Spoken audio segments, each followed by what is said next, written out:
साहिब की सतनाम।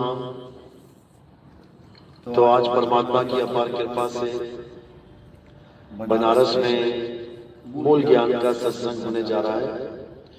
बहुत बड़े भाग होते हैं उन जीवों के जो अपने पूरे जीवन काल में एक बार भी इस मूल ज्ञान को सुन पाते हैं, और उससे भी बड़े भाग होते हैं जो इस मूल ज्ञान को थोड़ा सा भी समझ पाते हैं। क्योंकि सुनना आसान है, आए एक दो घंटा बैठ के सुन के चले गए, लेकिन इसको समझना बहुत मुश्किल है। इसको केवल वही समझ सकता है जिस पर परमात्मा की अपार कृपा हो, जिस पर बंदी चोर की दया हो, जिस पर कुल के मालिक ने मोहर लगा रखी है, केवल वही समझ सकता है, नहीं तो कोई नहीं समझ सकता। बड़े बड़े ऋषि मुनि पीर पैगंबर औलिया इस दुनिया में आए और बिना सच्ची भक्ति के इस दुनिया से चले गए। भक्ति तो करी उन्होंने, किसी ने कितने हजार साल तपस्या करी, किसी ने कितने हजार साल जप किया, किसी ने यज्ञ किए लंबे लंबे, किसी ने कुछ किया, किसी ने कुछ किया, बहुत कुछ करके चले गए। लेकिन सत भक्ति ये सबकी किस्मत में नहीं होती। तो आज उसी सत भक्ति के बारे में बताएंगे जिससे इस जीव की मुक्ति हो सकती है। क्योंकि विचार करें, सतयुग ऐसा युग था जब सब भगत थे, सब पूजा पाठ में लीन रहते थे। ये चोरी ठगी व्यभिचार ये सब नहीं था वहां पे। बहुत रेयर, बहुत कम लोग ऐसे थे, उनको राक्षस कहा जाता था, बाकी सब भगत थे भगवान के। तब हमने क्या किया? हमने नाम जपा, पूजा की, पाठ किया, हवन किए, यज्ञ किए, भगवानों को खूब भोग लगा लगा के प्रसाद खाए। तो उसका फल क्या मिलना चाहिए था? मुक्ति। लेकिन कौन मुक्त हुआ? सतयुग में मुक्ति मिल जाती तो आज कलयुग में यहाँ बैठे होते नहीं, बैठे होते। उसके बाद त्रेता आ गया, त्रेता में क्या किया? फिर वही काम किया जो सतयुग में किया। क्या किया? भगवान के नाम जपे, पूजा करा, पाठ किया, हवन किए, यज्ञ किए, सारी दुनियादारी करी। उसका फल क्या मिला? मुक्ति मिली क्या? नहीं मिली। मुक्ति मिल गई होती तो आज यहाँ बैठे होते। फिर द्वापर आ गया, द्वापर में क्या किया? तो मंदिर मस्जिद गुरुद्वारे जो भी भगवान की पूजा के लिए तुम्हें बताया गया वो सब सबने किया। खूब पूजा पाठ किए, हवन यज्ञ किए, खूब किए। उससे क्या हुआ? मुक्ति मिल गई क्या? नहीं मिली। आज फिर यही बैठे हुए। अब कलयुग आ गया, अब क्या कर रहे हो? फिर वही कर रहे हो जो तुमने सतयुग, त्रेता, द्वापर में किया। क्या किया? हवन, यज्ञ, पूजा, पाठ, तीर्थ, मुहूर्त, गंगा स्नान, जमुना स्नान, सारी दुनिया के कर्म कांड कर दिए तुमने। और तुम आज फिर वही काम कर रहे हो जिसको करने से तुम्हारी मुक्ति नहीं हुई। तो कलयुग में भी अगर तुमने यही काम कर दिया जो तुम सतयुग द्वापर त्रेता में करते आए, तो मेरे भाई दोबारा वापस आने की तैयारी कर लेना। एक भी मुक्ति होने वाली नहीं है, यही फंसे रहोगे। और ये मत सोचना कि इंसान जन्म मिलेगा, इस गलतफहमी में मत रहना तुम लोग। अगर भगवान इंसान जन्म मिलेगा तो ये गधा कौन बनेगा? मिट्टी कौन ढोएगा? ये बैल कौन बनेगा? खेत कौन जोतेगा? ये सुअर कौन बनेगा? नालियों में लगी कौन घास साफ करेगा? ये कुत्ता कौन बनेगा? घर की रखवाली कौन करेगा? तुम ही लोग से करवाएगा, चिंता मत करो। तुम ही लोग बनोगे। कुत्ता, बिल्ली, हाथी, घोड़ा, कांग्रेस, सांप, बिच्छू, तो अगर इससे बचना है तो वो काम करना है जो आज तक नहीं किया, और क्या छोड़ना है? जो आज तक किया उसको छोड़ दो। तो आज आपको समझाएंगे कि ऐसा कौन सा काम है जो हमने नहीं किया, जो अब करना है। आज इसके बारे में पूरा खुल के समझाएंगे। तो आज का सत्संग शुरू करने से पहले परमात्मा के नाम में जयकारा लगाएंगे और फिर सत्संग शुरू करेंगे। बोलिए परमपिता परमात्मा की, सदगुरु बंदी छोड़ कबीर साहेब की, सभी संतों की, सभी भक्तों की, सत्संग कराने वालों की, इनके माता पिता की, इनके बाल गोपाल की, सभी संतों की, गांव नगर बस्ती की, आज के आनंद की, सत्य सनातन धर्म की, सकल हंस को बंदगी साहेब बंदगी सतनाम। तो मालिक समझा रहे हैं, क्योंकि उनका काम समझाना ही है। गुरु का क्या क्या काम होता है? समझाना।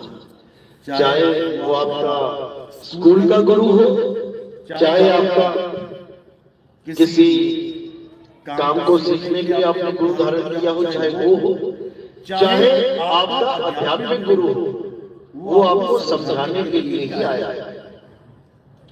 और गुरु आपको जब समझाता है तो आपका फर्ज बनता है कि आपको गुरु की हर बात को समझना चाहिए, क्योंकि गुरु अपने फायदे के लिए नहीं समझा रहा है, गुरु तुम्हारे फायदे के लिए समझा रहा है। जब आप छोटी क्लासों में थे, पहली दूसरी पांचवी दसवीं, जो टीचर आपको पढ़ा है उसको तो उसकी सैलरी मिल रही है।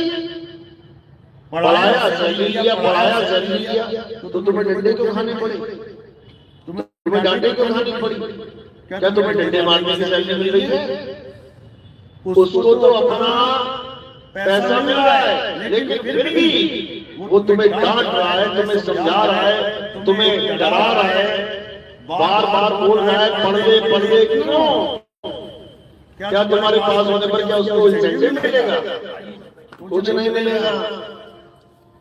तुम फेल हो या पास हो उसको कोई मतलब ही नहीं है, सैलरी उसको हर महीने आ रही है खाते में, लेकिन वो तुम्हारा भला चाहता है, भला चाहता है। कुछ बच्चे ऐसे भी होते हैं जो अपने टीचर्स को पसंद नहीं करते। क्यों? सर मारते बहुत है। अरे भैया, मार खाने के काम कर रहा है तभी तो मारते हैं। तू टॉपर बन जा, तू सारा काम घर से करके लेके आ, कोई नहीं मारेगा तुझे। मतलब गलती अपनी है और दोष टीचर को दिया जाता है। इसी प्रकार जब अध्यात्म का गुरु तुम्हारे जीवन में आता है, अध्यात्म का, अभी तो लोगों को अध्यात्म की डेफिनेशन नहीं पता है। स्पिरिचुअल टीचर, अभी लोगों को स्पिरिचुअल की डेफिनेशन नहीं पता। अध्यात्म के नाम पे तुमसे देवी देवता बुलवाए जा रहे हैं। देवियों की पूजा कर लो, देवताओं की पूजा कर लो, मंदिर चले जाओ, मस्जिद चले जाओ, गुरुद्वारे चले जाओ, चर्च चले जाओ। किसने बनाई? किसने बनाई ये मंदिर, मस्जिद, गुरुद्वारे, चर्च? इंसानों ने। इंसानों ने। क्या भगवान को किसी मंदिर की जरूरत है? क्या गॉड को किसी चर्च की जरूरत है? क्या किसी अल्लाह को मस्जिद की जरूरत है या वाहिगुरु गुरुद्वारे में बैठा हुआ है? इनमें से किसी चीज की जरूरत नहीं है। समझो, अगर इनमें से किसी चीज की जरूरत होती तो इंसान बाद में आता, पहले ही आ जाता। समझो, अल्लाह ने दुनिया बनाई, गॉड ने दुनिया बनाई, भगवान ने दुनिया बनाई, लेकिन भगवान ने मंदिर क्यों नहीं बनाया? गॉड ने चर्च क्यों नहीं बनाई? अल्लाह ने मस्जिद क्यों नहीं बनाई? वाहिगुरु ने गुरुद्वारा क्यों नहीं बनाया? दुनिया बना के छोड़ दी। उसके बाद सारे जानवर बना दिए, इंसान बना दिए, लेकिन फिर भी कोई मकान नहीं बनाया। कोई मकान बनाया तो दिखा दो। आज तक भगवान ने कोई मकान बनाया हो तो दिखा दो। आदि मानव की तरह इंसान आया इस दुनिया में, आदि मानव की तरह, बिना कपड़ों का, बिना भाषा का, बिना किसी मकान दुकान का, बिना किसी फसल का, जानवरों की तरह शिकार करता था, जानवरों की तरह खाता था, मांस कच्चा, कोई भाषा नहीं। आदमी की खोजी तो पत्थर टकरा के, भगवान ने आदमी भी नहीं, बता दो भगवान ने आग ले रहे थे। आग एक खोज है, इन्वेंशन है, इंसान जन्म में पहला इन्वेंशन ही आग है, अग्नि पहली खोज है। किसने करी? आदि मानव ने। उसने पत्थर से पत्थर टकराया और तुम माचिस की ढक्कनी टकरा रहे हो। सेम प्रोसेस, बस पत्थर के लिए माचिस पकड़ लीजिए, तुम अपने हो गए हो। और माचिस ना होगा तुम्हारे पास तो आग के लिए तुम आदि मानव की तरह भटकोगे। समझ तो उस आदि मानव ने ये आग जब खोजी तो ये भी नहीं पता इसका नाम क्या रखूं, आग रखूं, फायर रखूं, अग्नि रखूं, क्या रखूं, क्योंकि अक्षर नहीं। तो इंसान ने आग के बाद किसकी खोज करी? अक्षरों की खोज करी। अक्षरों में क्या खोजा? अगर भगवान ने दुनिया बनाई होगी, मानो ब्रह्मा जी ने दुनिया बनाई होगी और ब्रह्मा जी ने अपने बच्चों को पैदा किया, आगे सृष्टि पैदा हुई, तो सारे उसी भाषा में बोल रहे होते, संस्कृत, क्योंकि सारे वेद पुराण संस्कृत भाषा में। तो जब भाषा भगवान की संस्कृत है तो बच्चों की क्या होगी? संस्कृत। बाइबल में लिखा है एडम आया पहले। एडम क्या बोलता था? कोई भी भाषा मान लो अंग्रेजी बोलता था या हिब्रू बोलता था, तो उसके बच्चे क्या बोलेंगे? हिब्रू। उसके बाद सारी जनरेशन क्या बोलेंगे? हिब्रू या अंग्रेजी, जो भी बोलते हो। अगर मुसलमानों के हिसाब से देखें तो बाबा आदम अरबी बोलते थे, उसमें अरबी में लिखा हुआ है, अरबी में सवाल जवाब होने लगा था। तो अगर बाबा आदम अरबी बोलते थे तो उनके बच्चे भी अरबी बोलते हो। तो इस दुनिया में इतने चाइनीज, जापानी, पुर्तगाली, फ्रेंच, जर्मन ये सब कहां से आ गए? जब एक ही आदमी के साथ दुनिया पैदा हुई है, तुमसे 100 बच्चे पैदा हो रहे हैं, तो क्या एक बच्चा तुम्हारा चीज बोलने लग जाएगा, दूसरा डच बोलने लग जाएगा, तीसरा फ्रेंच बोलने लग जाएगा? हो सकता है ऐसा? कभी नहीं हो सकता। समझ लो, ऐसा कुछ नहीं है कि आदम एक आदमी था, उसके बाद सारी जनरेशन उससे पैदा हो गई, या ब्रह्मा जी से ही सारी दुनिया पैदा हो गई, या कोई किसी और से पैदा हो गई। इस गलतफहमी को दिमाग से निकाल। जैसे कुत्ते हर जगह हैं दुनिया में, हर जगह है, जैसे चिड़िया हर जगह है, जैसे चूहे हर जगह हैं, जैसे सांप हर जगह है, वैसे ही आदि मानव हर जगह था।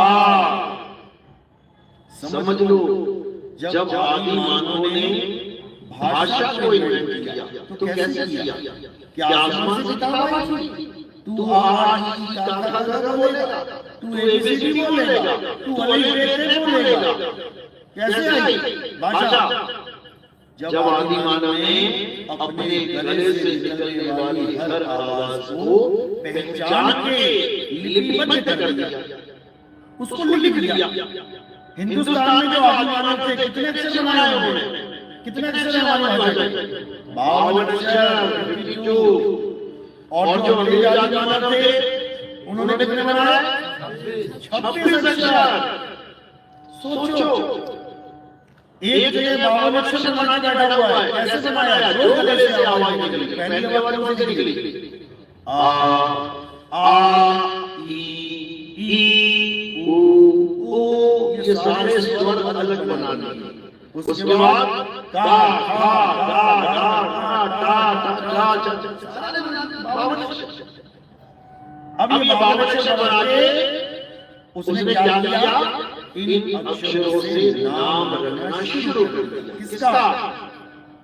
जो भी चीजें दिखाई, वही काम अंग्रेजों ने भी किया, वही काम फ्रेंच लोगों ने भी किया, वही चाइनीज आदि मानव ने भी किया, वही जापानी, पुर्तगाली, डच, सारे आदि मानवों ने अपनी अपनी भाषाओं का विस्तार करना शुरू कर दिया।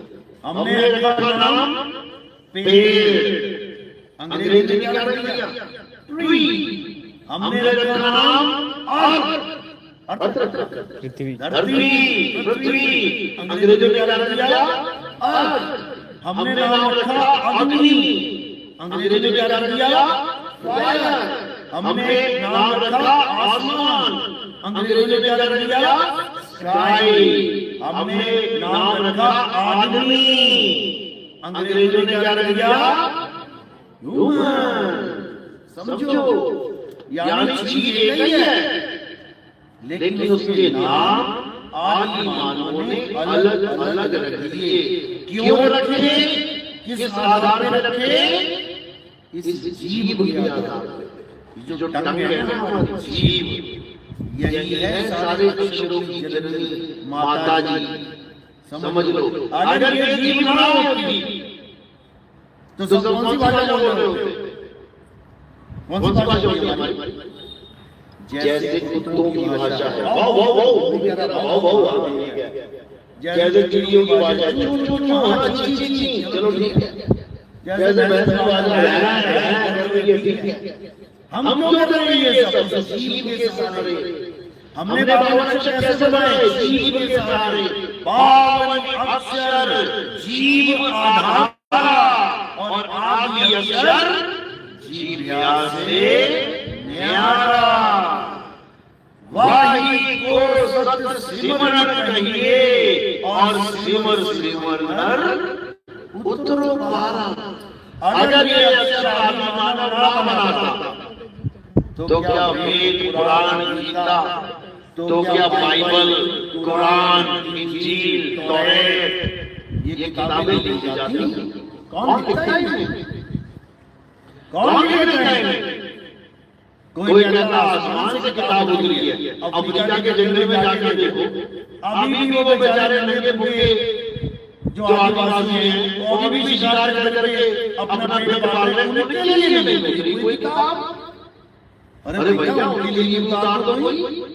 उनके लिए ना बाइबल उतरी, ना कुरान उतरी, ना कोई वेद उतरा। वो बेचारे जब भी मेहमान नवाजी लेके अपनी जिंदगी गुजार रहे हैं।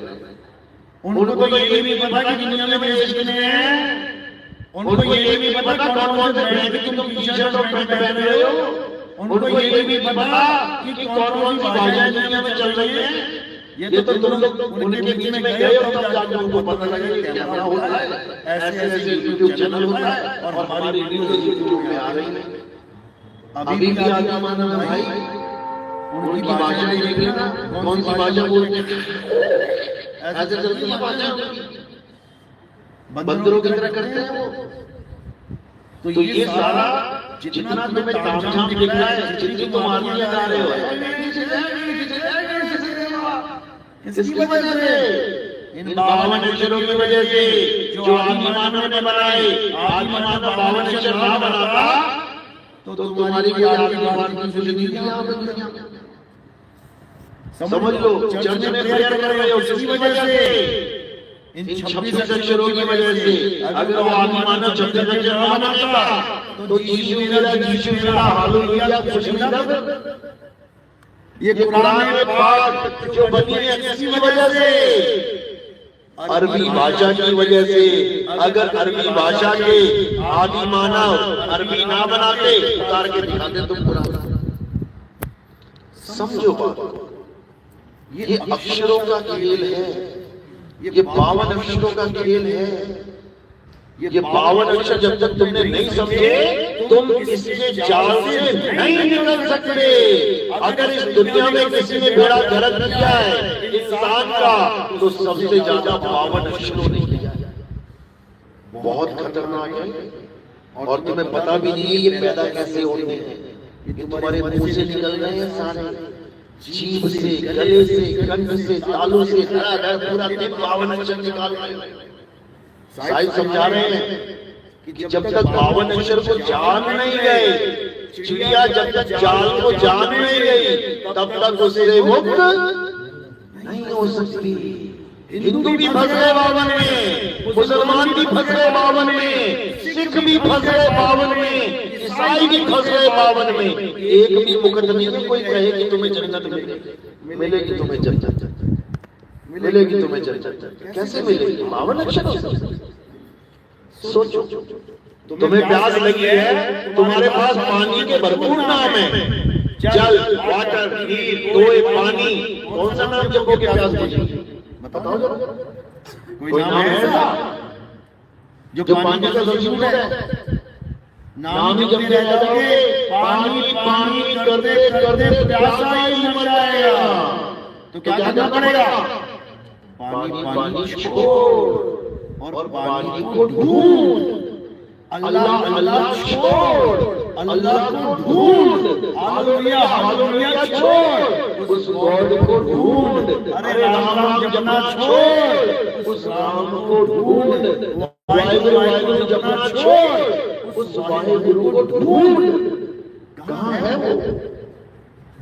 सारे नबियों ने खुदा से बात करी, सारे नबियों ने अल्लाह से बात करी, गॉड से बात करी, तुम क्यों नहीं कर पा रहे?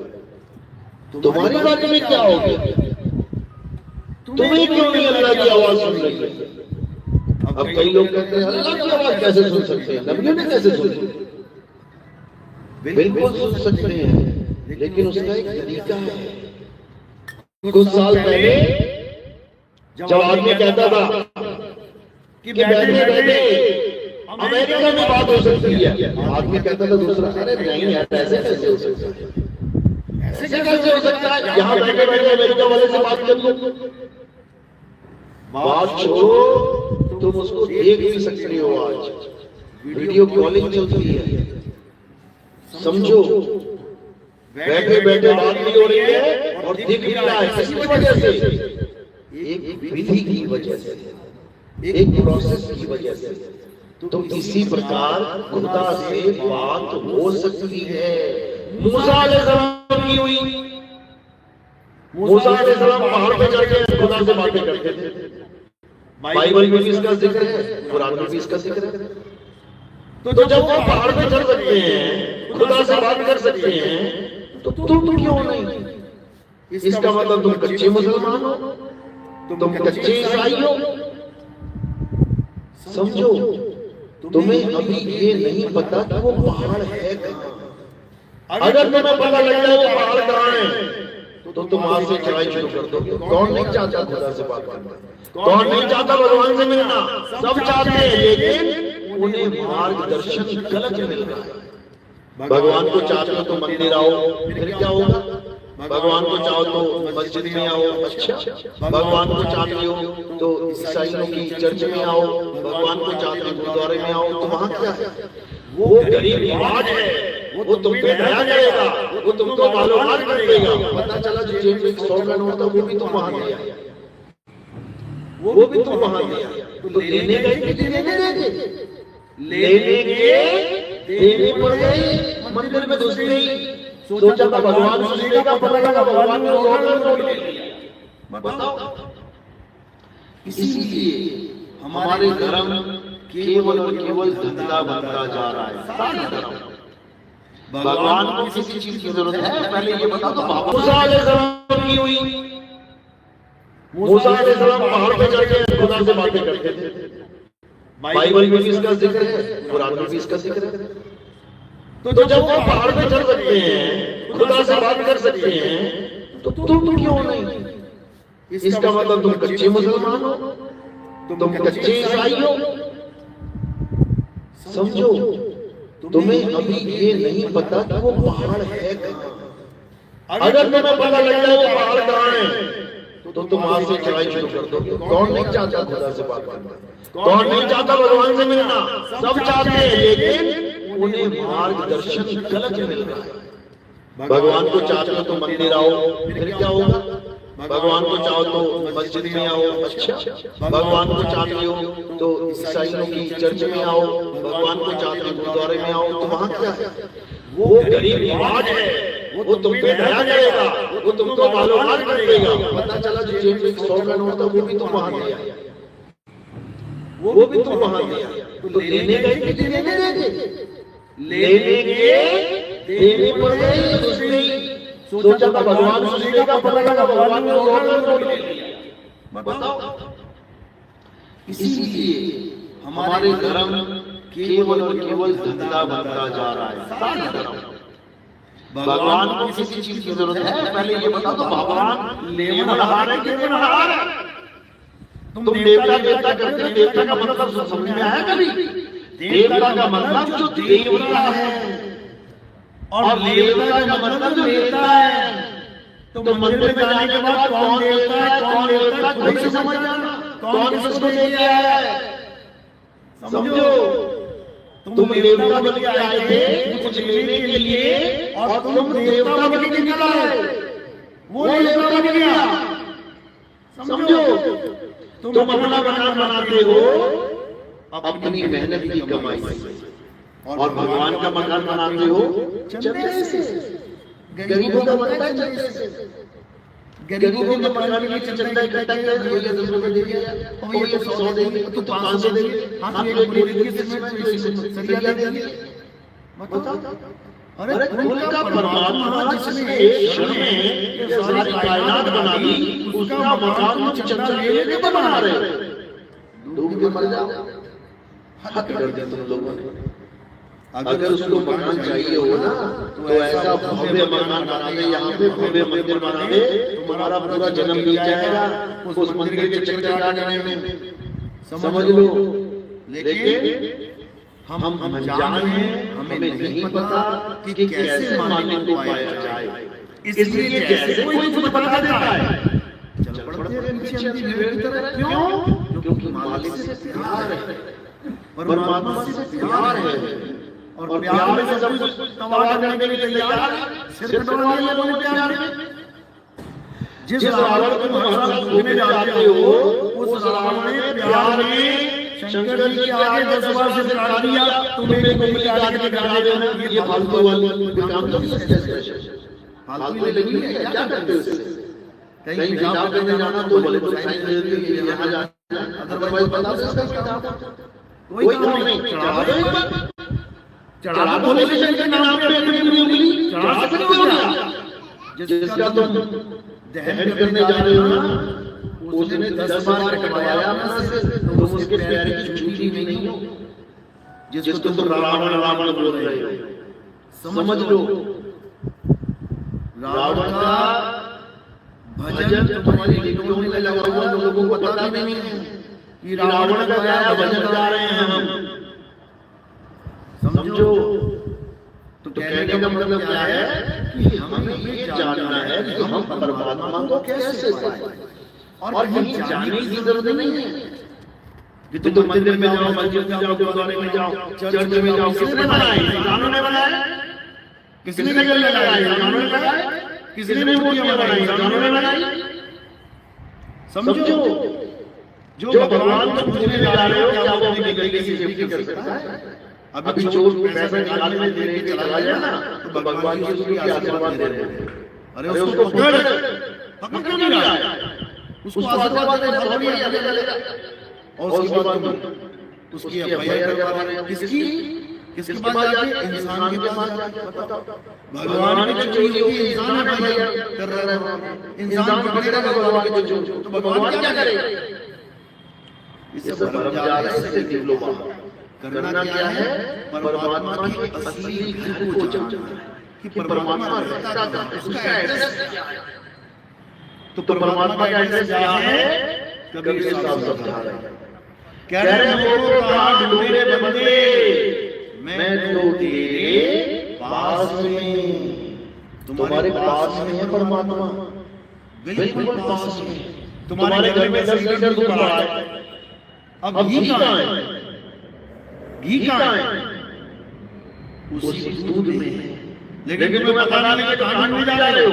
कभी अयोध्या जा रहे हो, कभी काशी जा रहे हो, कभी चर्च में जा रहे हो, कभी मस्जिद में जा रहे हो, कभी किसी नदी में जा रहे हो। वहां पता लगा वहां डुबकी मार के परमात्मा मिल जाए, वो कहीं नहीं है भाई। वो ऐसी कोई जगह नहीं है जहां वो कहीं नीला बैठा है। वो कहाँ है? वो तुम्हारे घर में विराजमान है। कह रहे वो कहाँ ढूंढे बंदे, मैं तो तेरे पास में, ना मंदिर में, ना मस्जिद में, ना काबे कैलाश में। मैं मंदिर में मस्जिद में नहीं मिलूंगा। फिर क्या कह रहे हैं? ना मैं जप में, ना मैं तप में, ना एकांत निवास में। कि कोई सोचे मैं नाम जप रहा हूँ भगवान जी का, राधे राधे राधे राधे, हरे कृष्णा जय श्री राम जय श्री राम। मुसलमान है तो अल्लाह अल्लाह अल्लाह, ईसाई है तो हालेलुया हालेलुया, सिख है तो वाहिगुरु।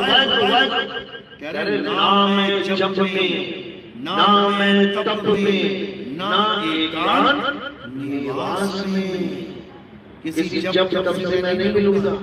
मोह को कहां ढूंढे रे बंदे, मैं तो तेरे पास में। अब कह रहे नाम है त्रिकुटी भवन गुफा में और ना सांसों की श्वास में। मोह को कहां ढूंढे रे बंदे, मैं तो तेरे पास में। कुछ लोग त्रिकुटी इसको नहीं बता देते, यहाँ परमात्मा का वास है, बाइबल में लिखा है। अगर तुम परमात्मा को पाना चाहते हो तो तुम ऐसे गुरु की शरण में जाओ जो तुम्हें थर्ड आई का ज्ञान दे। तीसरी आंख लोगों ने भोले चरित्र की तीसरी आंख समझ कि वो आंख खुल जाएगी तो जन्नत मिल जाएगी। अरे ये आंख खुल जाए तो बस हो जाएगा सामने वाला। शंकर जी की तीसरी आंख इसलिए बनी है सामने वाले को जन्नत पहुंचाने के लिए। एक बार खुली तो पहुंच गया, आराम से सब हो गया। अब वो जन्नत पहुंचे ना पहुंचे बात की बात है, लेकिन उसका पक्का ज़माना हो जाएगा। तो ये विनाश का प्रतीक है यार, समझ लो। ये परमात्मा की प्राप्ति का प्रतीक नहीं है जो सारे बाबा लोग यहीं पे बैठे हुए ध्यान लगा रहे। ये त्रिकुटी है, इसको कह रहे हैं नाम है त्रिकुटी भवन गुफा में और ना सांसों की श्वास में। वो को कहां ढूंढे रे बंदे, मैं तो तेरे पास में। खोजी हुए तुरंत मिल जाऊं, एक पल की तलाश में। अगर तुम खोजी हो तो कहते तुरंत मिल जाऊंगा। तुरंत कैसे मिलूंगा? जब तुम्हें कोई बताने वाला मिलेगा कि वो है कहां। तुम्हारा प्रतिक्रिया तुम्हारे बेड के पीछे दीवार के साथ बेड है, तुम सो रहे हो, बेड और दीवार के बीच में गिर गया। अब तुम पागलों के ढूंढ रहे हो, फंस गया। उधर से मम्मी आई झाड़ू लगाती हुई और जब उसने बेड में से झाड़ू लगाया तो पर्स देखा क्या हुआ। अब वो बेटी हो गई। अब उसको ये पता है कि पर्स कहां है। अब वो ढूंढ रहा है पागलों की तरह। एक सेकंड में मिल जाएगा पर्स उसे। कैसे मिलेगा? जब उसकी माता उसे बता देगी भेदी गुरु मिल जाए तो एक पल में मिल जाएगा। समझ लो। तो कह रहे हैं खोजी हुए तुरंत मिल जाऊं, एक पल की तलाश में। और कहें कबीर सुनो भाई साधो मैं तो हूं विश्वास जपना नहीं है। अब तुम्हें कोई ऐसा गुरु मिल गया, कहते क्या ढूंढ रहे हो? बस ढूंढ रहा हूं। तू जप दिन में 5 घंटे जप, बस मिल जाएगा।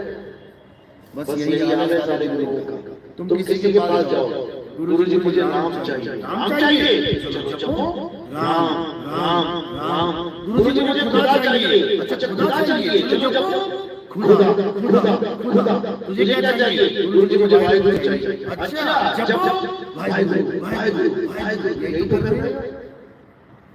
यही तो कर रहे हो, यही कर रहे हो, यही करते आए हो। सतयुग त्रेता द्वापर से यही करते आए हो। अब कलयुग में क्या करना है? छोड़ना है, छोड़ना है। ये नाम जाप छोड़ना है, हर चीज छोड़नी है। मंदिर मस्जिद गुरुद्वारे चर्च छोड़नी है। समझ लो। तो करना क्या है? करना क्या है? सत्य को जानना है। आखिर सत्य है क्या?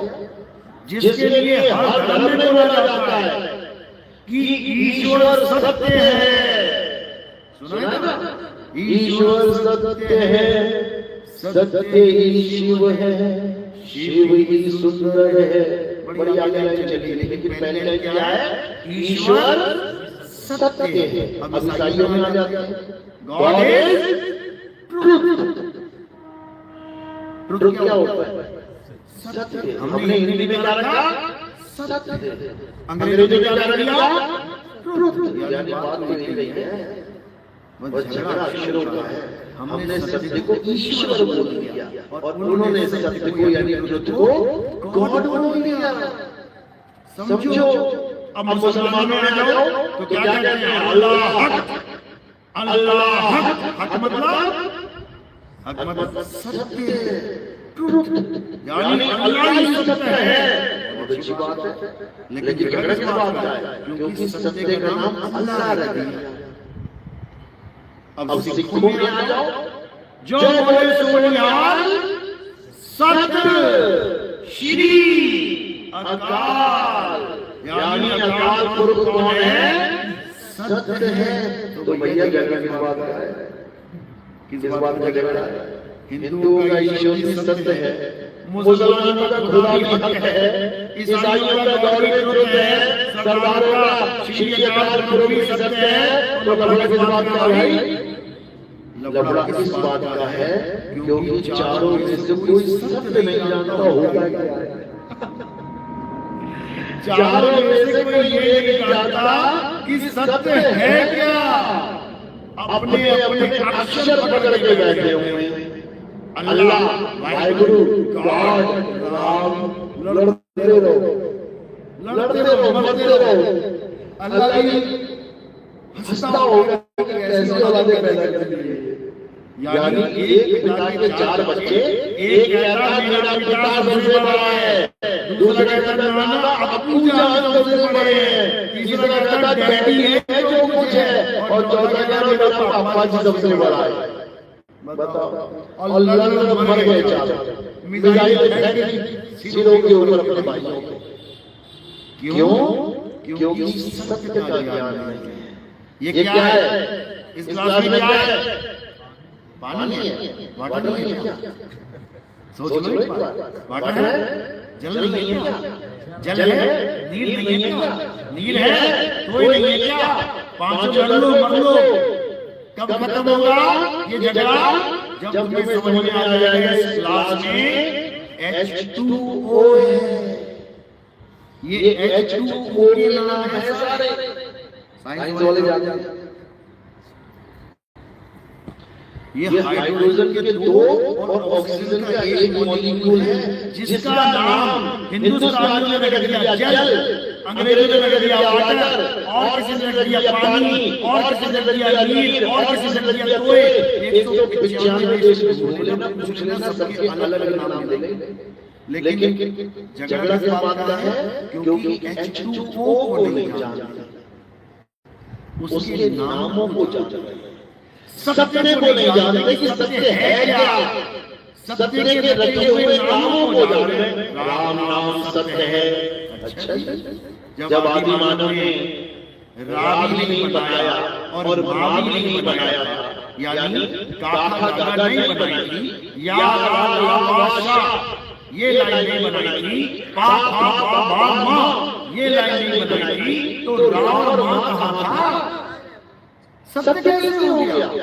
सत्य का मतलब वो होता है जो आदि से अंत तक सदा विद्यमान रहे, जिसका जन्म और मरण कभी हो ही ना, जो कभी बदले ना। इसीलिए उस सत्य को क्या कहते हैं? गीता में क्या बोला? हे अर्जुन, इस दुनिया में सत्य केवल एक है। क्या है? कृष्ण जी सत्य है, ये राम जी सत्य है, आत्मा सत्य है। हे अर्जुन, आत्मा को ना तो कोई शस्त्र काट सकता, ना आत्मा को अग्नि जला सकती, ना आत्मा को आयु सुखा सकती, ना आत्मा को जन्म दे सकता है। इस आत्मा का ना तो कभी जन्म होता है, ना आत्मा की कभी मृत्यु होती है। तो पूजनीय क्या है? आत्मा। हे अर्जुन, ये आत्मा ही सत्य है, आत्मा ही सत्य है। इसी को ईसाइयों में कहते हैं होली स्पिरिट। क्या होली स्पिरिट? क्या होली स्पिरिट? आत्मा। होली स्पिरिट यानी पवित्र आत्मा। समझो, पवित्र आत्मा मतलब परम आत्मा। और हम सब क्या हैं? जीवात्मा। हम सब जीवात्मा हैं। हमें क्या बनना है? हमें परमात्मा बनना है। हमें परमात्मा बनना है, पूजना नहीं है। समझ लो, तुम बच्चे ना, अब जवान हुए ना, या जवान को पूछ रहे हो, तुम ही बच्चे थे, तुम्हें ही जवान होना है, तुम्हें ही जीव हो, तुम्हें ही पीर होना है।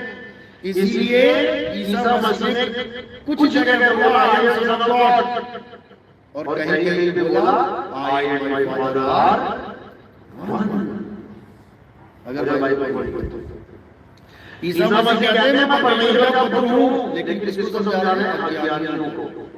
और ज्ञानियों को क्या कह रहे हैं? मैं और मेरा पिता एक हैं। एक, तुम दो नहीं कर सकते। मैं और मेरा पिता एक है। यही कबीर साहब ने बोला। कह रहे हैं तो जाए चढ़े सिंहासन और मिले हैं साथ पानी, राम कबीरा एक भय हैं, कोई न सके पहचान। यही हमारे हिंदू संतों ने बोला, सो हम, यानी जो तू सो हम। यही बुल्ले शाह ने बोला। सुना ना गाना बुल्ले शाह का भजन, बुल्ला की जाना है कौन। फिर से सुन लेना एक बार। मुसलमान थे, लेकिन क्या कहते हैं? ना मैं इल्म मजदा पाया, ना मैं आदम हब्बा जाया, ना कोई अपना नाम बताया, बुल्ले शाह जाना मैं कौन।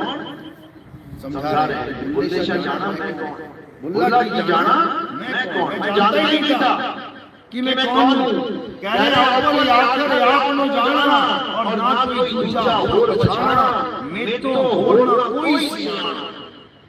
कह रहे अव्वल आखिर आपने जाना, यानी सबसे पहले मैं अपने आप को जाना। मैं ही अव्वल अव्वल आखिर आपने जाना, ना कोई दूजा हो पछाना। मैं किसी और की पूजा करता कि कोई कहे कि ये मुसलमान है, अल्लाह की बंदगी करता है, ये ईसाई है, ये ईसा मसीह की बंदगी करता है, ये हिंदू है, किसी और की बंदगी। कहते हैं मैं अपने आप को जान पाया, मैं ये समझ पाया कि वो होली स्पिरिट, वो पवित्र आत्मा मैं ही हूँ। लेकिन मैं मन के कहने पर चल के, उस शैतान के कहने पर चल के इधर उधर भटक रहा था। अब मैंने अपनी अवस्था बदल दी। अब मैं जीव से पी हो गया। यही गीता से समझा रहे हैं। अरे कोटि तो ब्रह्मा भये और कोटि भये ईश, साहिब तेरी बंदगी से ये जीव हुए जगदीश। यानी जब तुम्हें असली बंदगी मिलेगी, जब तुम्हें परमात्मा की असली बंदगी मिलेगी, तो तुम और गॉड एक हो जाओगे। शरीर को मत देखना, ये शरीर हमारा तुम नहीं है। ये शरीर तुम्हारा है। एक दिन छोड़ दो इसको। समुद्र में से एक मटका पानी लेके आए। अब जो घड़े को देख रहा है वो कभी नहीं जान सकता कि जो घड़े में पानी है वो समुद्र का ही पानी है। वो दोनों एक हैं, दोनों H2O हैं, दोनों सत्य हैं। लेकिन घड़े में जो पानी है वो अपने आप को घड़ा समझने लगा है। कहाँ है घड़े की बात? कौन से घड़े की बात हो रही है? ये कायों की घड़ा, ये मिट्टी का घड़ा है। कहाँ मिल जाएगा? ये मिट्टी में मिल जाएगा। ईसाइयों का मुसलमानों का दमन करते हैं तो मिट्टी में मिलेगा। घड़े मिट्टी से बना मिलेगा। क्या चीज जो मिट्टी में नहीं मिलेगी? वो है आत्मा। उसी को स्पिरिट बोला जाता है। वो आत्मा कहाँ मिल जाती है? मिट्टी में मिट्टी तो मिल गई, अब आत्मा कहाँ मिल जाती है? परमात्मा में मिले जाती है, यानी अपने सत्य स्वरूप में मिले जाती है, होली स्पिरिट में मिले जाती है। तब उसकी मुक्ति होगी, अन्यथा मुक्ति नहीं होगी। तो क्या करना है? अब हमने अपने जीवन में सत्य ज्ञान को धारण करना है, उस आत्म ज्ञान को धारण करना है। आत्मा के अलावा और कोई नहीं है जिसको हम सत्य कहें। सब असत्य है। तो गीता में समझा रहे हैं कि आत्मा का ज्ञान प्राप्त करने के लिए तुम आत्म ज्ञानी गुरु की शरण में जाओ। अध्याय 4:34 श्लोक गीता में। ये नहीं बोला तुम मंदिर जाओ, तुम मथुरा जाओ, तुम काशी जाओ, तुम कहीं और जाओ। कहीं जाने की जरूरत नहीं है। क्या करना है? तुम उस तत्वदर्शी संत के पास जाओ जो तुम्हें दोनों प्रकार के तत्वों का ज्ञान दे। पहले प्रकार का तत्व यानी काया, शरीर, 5 तत्व, और दूसरे प्रकार का तत्व यानी आत्मा। शरीर असत्य है, आत्मा सत्य है। शरीर का ज्ञान त्याग देना है, आत्मा का ज्ञान पकड़ लेना है। शरीर की पूजा छोड़ देनी है, आत्मा की पूजा ग्रहण कर लेनी है। उसी पवित्र आत्मा को परमात्मा कहते हैं। अब ये आत्मा है क्या? नाम तो सुना ना आपने सबसे, आत्मा का। अपनी अपनी आत्मा लेके आए हो, घर में नहीं आएगी किसी की, बैठ के गिर पड़ी हो सोते सोते, या बाथरूम में नहाते टांगी दियो कपड़ों के साथ और गलती से वही बैठी रहेगी जो, ऐसा तो नहीं होना ना। लेके आए हो, चेक करो, चेक करो। अभी मोबाइल को बोलते चेक कर लो, अभी देखो चेक चलने के लिए। आत्मा भी चेक कर लो, लगाओ हाथ, देखो पता लगे है कि नहीं है। क्या सबूत है कि आत्मा लेके आए हो साथ में? क्या सबूत क्या है? ये तुम हिल रहे हो ना, तुम आंखें घुमा रहे हो, तुम स्माइल कर रहे हो, तुम हाथ हिला रहे हो, ये प्रूफ है कि आत्मा तुम्हारे साथ है। अगर आते आते आत्मा ने शरीर छोड़ दिया होता ना तो पहुंच जाते हैं, तो आत्मा तुम्हारे साथ नहीं होती। अभी है लेकिन तुम्हें पता नहीं है वो कैसी है तुम्हारी आत्मा। मोटी है, छोटी है, पतली है, गोरी है, काली है, लाल है, पीली है, नरम है, खड़ी है, त्रिकोण है, षटकोण है, गोल है, चौकोर है, कैसी है आत्मा? उस आत्मा का ज्ञान जब तक नहीं होगा तब तक तुम्हें परमात्मा नहीं मिलेगा। चाहे तुम सारी उम्र मंदिर चले जाओ, मस्जिद चले जाओ, गुरुद्वारे चले जाओ, चर्च चले जाओ, वो तुम्हें नहीं मिल सकता। क्यों? क्योंकि आत्मा में ही परमात्मा है, दूध में ही है। लेकिन जब तक तुम्हें दूध से घी बनाने का प्रोसेस नहीं पता, तुम सारी उम्र बेचारे दूध ही पीते रह जाओगे। ना तुम कभी दही खा पाओगे, ना तुम कभी मक्खन खा पाओगे, ना तुम्हें कभी पनीर का टेस्ट मिलेगा कैसा होता है, ना तुम कभी लस्सी या छाछ पी पाओगे, ना तुम कभी घी तक पहुंच पाओगे, दूध ही पीते मर जाओगे। तो इसीलिए कबीर साहब समझा रहे हैं, जब लग ना छीनोगे आत्म तब लगना मिली है परमात्मा। ईसा मसीह आए, मोहम्मद साहब आए, सारे नबी आए तुम्हें आत्मा का ज्ञान समझाने के लिए। कृष्ण जी आए तुम्हें आत्मा की महिमा बताने के लिए। लेकिन तुमने आत्मा को तो छोड़ दिया, कृष्ण जी को पकड़ लिया। कृष्ण जी कह रहे हैं उसको तीर नहीं लग सकता, अपने को भी तीर लग गया। जिसके तीर लग गया तुम उसकी पूजा करते रहे, और जिसको तीर छू नहीं सकता उसको तुम जान भी नहीं पाए। इसीलिए बार बार गीता में आत्मा का जिक्र आता है। इसीलिए अध्याय 17वां श्लोक पढ़ो क्या कहता है। अध्याय 17वां श्लोक तुम्हें जीवन में करना क्या है? क्या कह रहे हैं? जो लोग अपनी आत्मा में रमण करते हैं, मंदिरों में रमण नहीं करते, मस्जिदों में गुरुद्वारों में रमण नहीं करते, कहां जाना है? जो अपनी आत्मा में रमण करते हैं, जो अपनी आत्मा में तृप्त हैं, जो अपनी आत्मा में संतुष्ट हैं, उनके लिए कोई धार्मिक कर्म कर्तव्य लागू ही नहीं होता।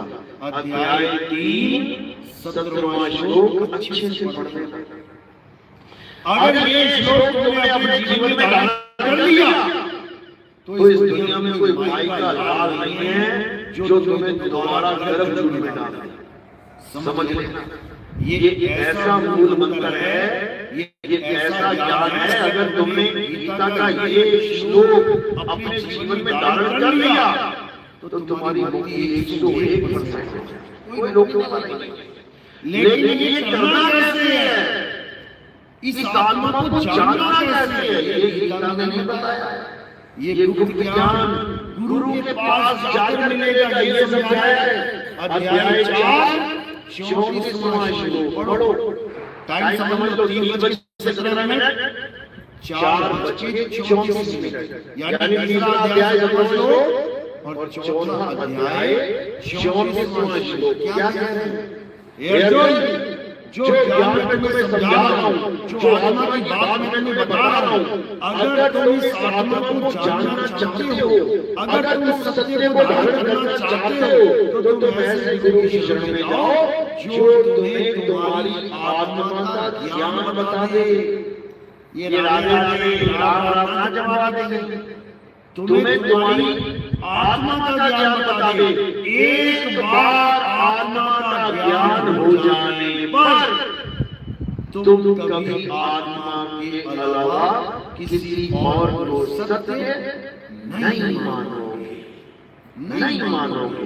ये भूल तुम्हारे जीवन से निकल जाए, ये बताया गया गीता में, लेकिन हमें गीता से दूर कर दिया गया। क्यों? कैसे? पंडित जी ने मना कर दिया कि भाई अपने घर में गीता महाभारत मत रखो। पूछो क्यों? कहते हैं उसमें युद्ध हो रहा है ना, घर में भाई भाई का झगड़ा हो जाएगा। अच्छा जी, तो क्या रखें? रामचरितमानस रखो। अरे पंडित जी, रामचरितमानस में तो सीता जी उसकी बीवी उठा ले रहे राम जी, और कहीं मेरी बीवी उठा ली किसी ने तो फिर तुम उठ के ले आगे महाभारत सजा ले जाओगे। समझो, तुम्हें सत्य से इसलिए दूर किया जा रहा है कि कहीं तुम्हारे मंदिर में छूट जाए, कहीं तुम अध्यात्म में ना चले जाओ। अध्यात्म का मतलब क्या होता है कि दो शब्दों से बना है, अध्याय प्लस आत्म। अध्याय मतलब स्टडी, अध्याय 1, अध्याय 2, अध्याय 3, यानी लेसन। किसका लेसन? आत्मा का लेसन। अध्यात्म स्पिरिचुअल, स्पिरिचुअल क्या होता है समझ तो तुम पूरे कभी नहीं। स्पिरिचुअल मतलब जब तुम्हारे रिचुअल्स में स्पिरिट आ जाए, जब तुम्हारे जीवन में आत्मा का ज्ञान आ जाए, तो समझ लो कि तुम पक्के क्रिश्चियन बन गए हो। और जब तक तुम्हारे जीवन में समझ नहीं है, हड्डी मांस बाल खाल है, उसको तुम भगवान मान रहे हो, तो मेरे भाई भूल जाओ कि तुम कभी परमात्मा को पा सकोगे। कभी नहीं। किसी शरीर को परमात्मा मानना ही नहीं है, क्योंकि शरीर 5 तत्वों से बना है। परमात्मा 5 तत्वों से नहीं बनता। परमात्मा नीति तत्व है, परमात्मा आत्मा है। समझ लो, इसलिए संतों ने बोला आत्मा को परमात्मा, आत्म तत्व ही परमात्मा तत्व है। लेकिन हम जान नहीं पाते तो खुद को भी शरीर मानते हैं, अपने भगवानों को भी शरीर मानते हैं। जबकि कृष्ण जी ने गीता में और बाकी संतों ने अपने ग्रंथों में देखो क्या लिखा है, उन्होंने खंडन किया है कि भाई हम अमर हैं, अजय अविनाशी हैं, हम ये नाशवान नहीं जो पल पल बदल रही है। समझ लो, इसलिए आत्मा ही सर्वोपरि है, आत्मा से बड़ा कोई नहीं है। आत्मा ही है जो हिंदू को, मुसलमान को, सिख को, ईसाई को, सबको चला रही है। किसी के पास आत्मा नहीं है, हिंदुओं के पास नहीं है, मुसलमानों के पास नहीं, सबके पास है। लेकिन आत्मा का ज्ञान किसी के पास नहीं है। बस उस ज्ञान की कमी को पूरा कर लेना है। हो गए रिचुअल, हो गए आध्यात्मिक, लेकिन मंदिर, मस्जिद, गुरुद्वारे, चर्च ये छूटने का नाम नहीं ले रहे। अच्छी बात है इसमें भी जाते हो, कब तक अच्छी बात है स्कूल में जाते हो, स्कूल जाना अच्छी बात है ना, अच्छी बात है कि नहीं। लेकिन वही बच्चा एक ही क्लास में 10 साल लगाने लगे, रोज स्कूल जाए, बाकी बच्चे निकल जाए स्कूल से और वो 10 साल 15 साल उसी स्कूल में जाता रहे, तो अच्छी बात है कि बुरी बात है? अब क्यों बुरी बात है? स्कूल जाना अगर अच्छी बात है तो पढ़ाने में अच्छी बात है। अब बुरी बात है क्योंकि वो नालायक बच्चा है, वो स्कूल जाकर भी पढ़ाई पूरी नहीं कर पा रहा है। इसी प्रकार अगर शुरुआत में, बचपन में तुम मंदिर, मस्जिद, गुरुद्वारे, चर्च जाते हो तो अच्छी बात है, लेकिन तुम बुढ़ापे में मंदिर, मस्जिद, गुरुद्वारे, चर्च जाते हो तो भैया ये अच्छी बात नहीं है, ये अच्छी बात नहीं है। इसका मतलब तुम्हारी पढ़ाई पूरी नहीं हुई, तभी तुम जा रहे हो स्कूल पढ़ने। मंदिर जाओ तो गीता पढ़ो, आत्मा के बारे में जाने, पढ़ाई पूरी हो गई, अब कमाई की बारी है। अब ये आध्यात्मिक गुरु ढूंढो जो तुम्हें आत्मा का ज्ञान दे, जो गीता में समझाया गया है उससे मैचिंग ज्ञान दे। पंडित जी गीता पढ़ा सकता है लेकिन आत्मा के बारे में बता नहीं सकता, क्योंकि वो खुद पत्थर में पूजा पड़ा, वो खुद पत्थर को भगवान मान बैठा है, पढ़ा वो आत्मा के बारे में रहा है लेकिन पूछवा पत्थर कर रहा है। ये जितने बैठे हुए वृंदावन इनके सत्संग सुना करा, बातें करेंगे, अपने स्वरूप को जानो, आत्मा को जानो, और जब वहां जाओ तो पत्थर के आगे लगा के खड़ा कर देंगे, कहेंगे ये है नरसिंह, ये है राधा। अब कहां चली आत्मा, अब कहां चली तुम्हारी विनाशी आत्मा? अब उसकी पूजा करवा रहे हैं, झंडे डुबा है, पत्थर झंडे डुबा है, मंदिर से उठा के बाहर बताओ। छोटी सी उंगली का नाखून खंडित हो जाए, भगवान को जाके बाहर करते हैं, और पंडित जी का लड़के का हाथ कट जाए, करेगा बाहर? अपने बच्चे का हाथ कट जाए तो ना बाहर करते हैं, भगवान का नाखून टूट जाए तो कहते हैं इसको बाहर करो। कमाल का भगवान मिल रहे, नाखून टूट गया तो जीव निकल गया भगवान का, मुर्दा हो गया। प्राण प्रतिष्ठा कीजिए ना, इतनी कच्ची जगह भगवान ने प्राण प्रतिष्ठा करी है, गर्दन कटती है तब जीव निकलता है, हाथ करने से जीव निकल जाएगा। तुम्हारा हाथ कट जाए मर जाओगे, ये तुम्हारा पैर कट जाए मर जाओगे। उसने ऐसा पक्का प्राण डाला है कि गर्दन ना करने का जब तक, या हाथ अटैक ना हो जब तक, तब तक ना जीव निकलता। लेकिन पंडित जी ने इतना कच्चा जीव डाल दिया कि धनुष बाण की जो भी टूट जाएगा तो कहते हैं कि खंडित हो गया भगवान।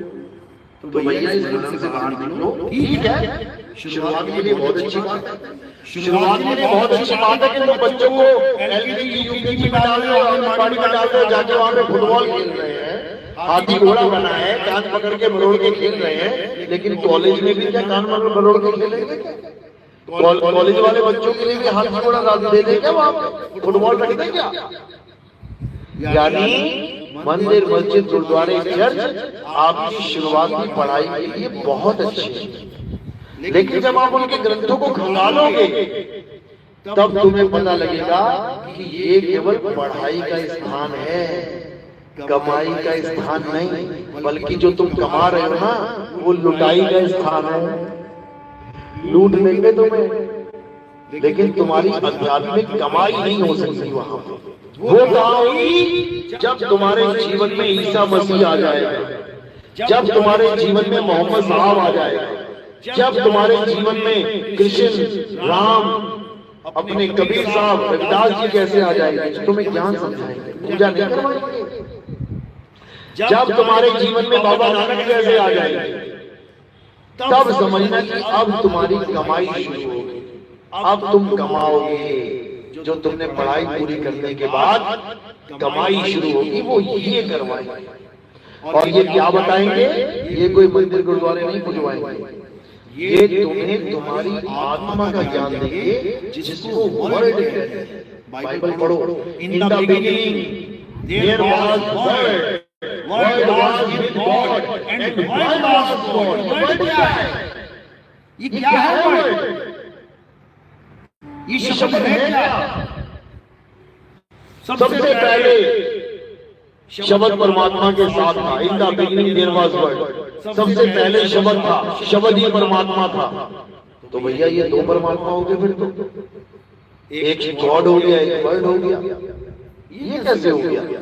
इस भेद को समझने के लिए गुरु की आवश्यकता पड़ती है, वो समझाता है। In the beginning there was word, word was with God and word was God।